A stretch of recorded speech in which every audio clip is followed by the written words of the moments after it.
Josh, what were you saying about Iraq and the media right now? So we would be on in Well, let me start this correctly, okay? Can you give your name and what it is that you're going to be talking about, the topic, and your credentials to be able to talk with authority? My name is Josh Solorza. I'm a retired staff sergeant of the United States Air Force. I was in Iraq for a very long time. I was there 2008, 2009, 2010.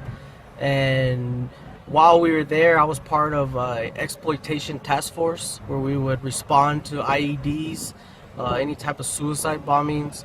And what I experienced from my part, hold on, I can put it on pause.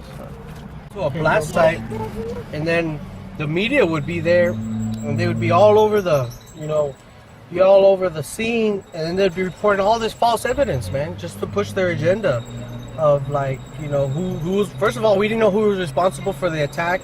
We had no idea how many casualties was there, and they would just put all this false information, man, and it would cause a lot of turmoil with the locals and with us.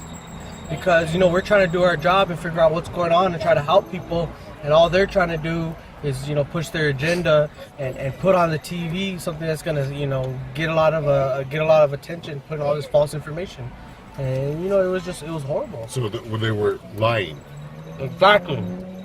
Lying about everything, man. Making stories out of nothing. So who was giving honest reporting? Nobody.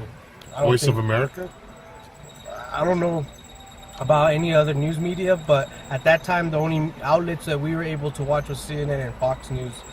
So yeah, man, it's just making up stories. So why is it that the media was lying, do you think? To sell their product, to keep the war funded? Exactly. Yeah. What were you saying earlier about how that you would have to stay out for 12 hours when your mission was only an hour? So we were mandated. Can you give me the location and when this was? Sure. We were in Baghdad, Iraq. I was at Fa Mahmadiyah, and we would go out on a mission. Our mission would be over. We'd be done completely in about an hour, 2 hours, and because every month, at the end of the month, we had to write our reports to Congress. Congress mandated that we'd be outside the wire for 12 hours sometimes. And we'd ask for permission to RP, to return point, and we would get our permission denied. So we'd have to be driving around the combat zone with no mission, just to get shot at or blown up, just so that the war can continue being funded. That's all it was. And what did that make you feel about our government? Betrayed, let down. Just why are we, if I was out there and I had a mission and I completed my mission, shouldn't I be able to come back inside the wire?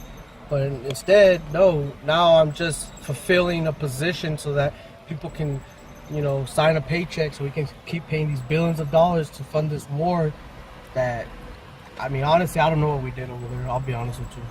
And I was there for over a year. I don't know what we did.